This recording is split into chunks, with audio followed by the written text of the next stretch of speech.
Thanks for checking out this video. I'm going to tell you 5 things that I got right in my first marathon. Before we get stuck in, we'll add some context. My name's Jay. I've been running for a little over 1 year and I took on my marathon debut a couple of weeks ago and managed to achieve sub 4, which was an incredible goal and a year of hard training. The end product was worth it.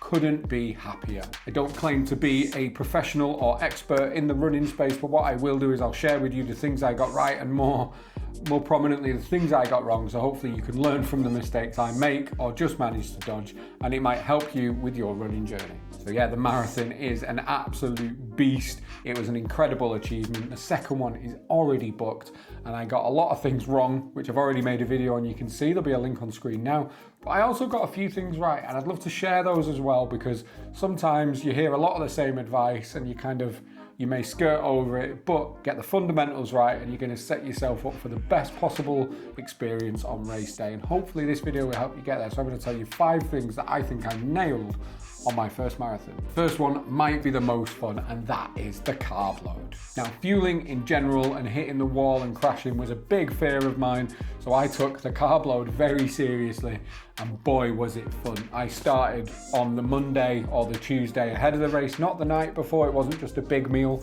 We're about to do such a huge thing and your body's going to take so much from you to get it done, especially if you're going aggressive in terms of time or relative effort. So you've got to get that carb load right. So I was really trying hard from the get-go.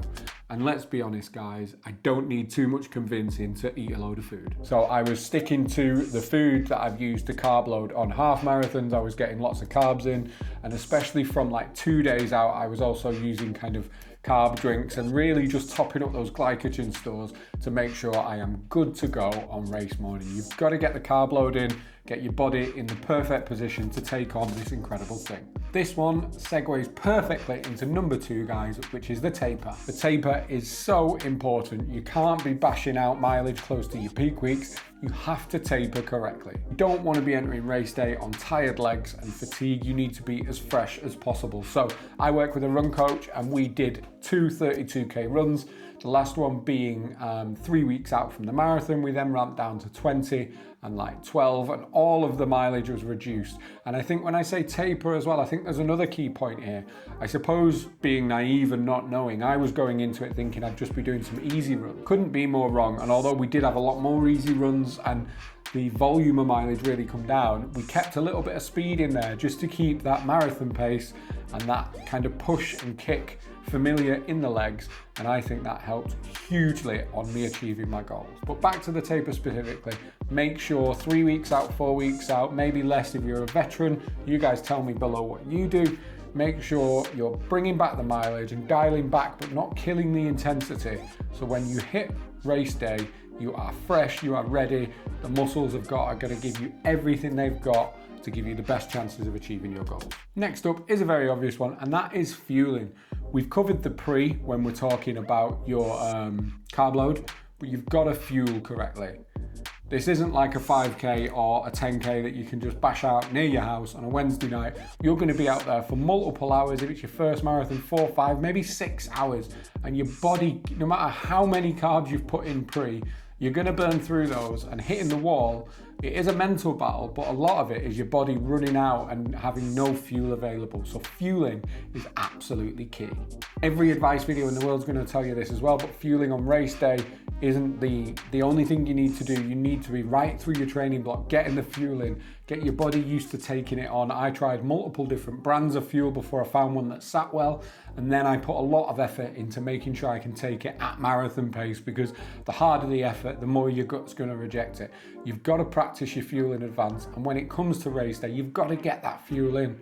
I know there's different advice between 60 and 120 grams of carbs an hour.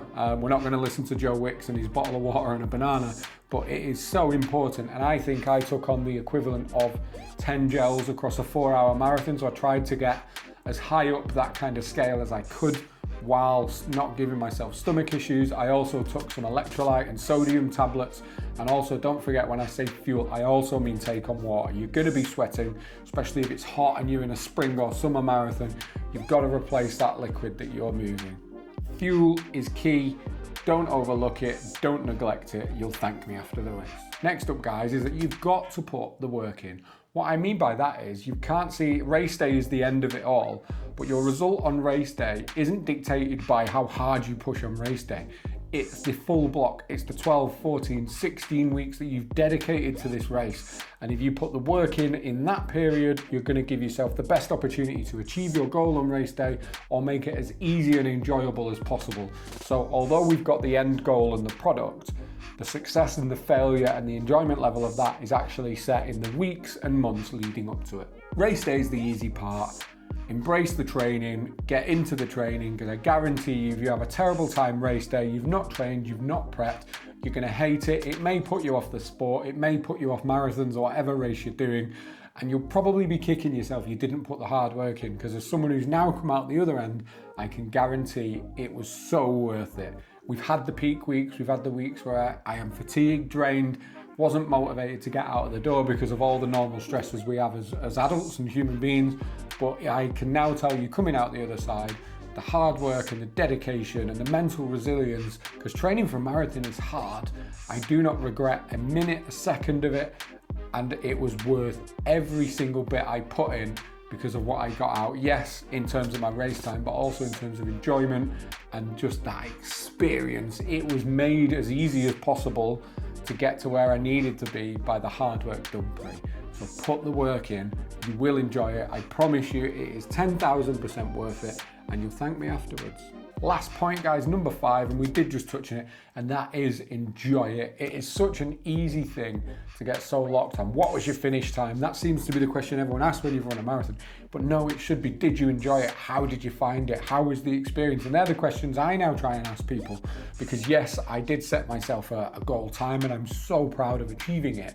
But actually, just anybody who can do even a 10K, a half marathon, that's the achievement, and you should be so proud of it. And make sure this incredibly hard thing you're doing, there's no point making it all suffering, so enjoy it. I got involved in the crowds, I got too hyped up and ran too fast, as I mentioned in my Things I Got Wrong video. But make sure you enjoy the experience. You've put months of dedication into training, nutrition, and this huge event. You would hate to go there, hate it all go wrong, you just not enjoy it. Guys, it's about the experience, so take it in, soak it in, embrace it, enjoy it, because that's why we do all of these things in life. And there you have it. There are 5 things that I think I got right in my first marathon. Hope that's helped.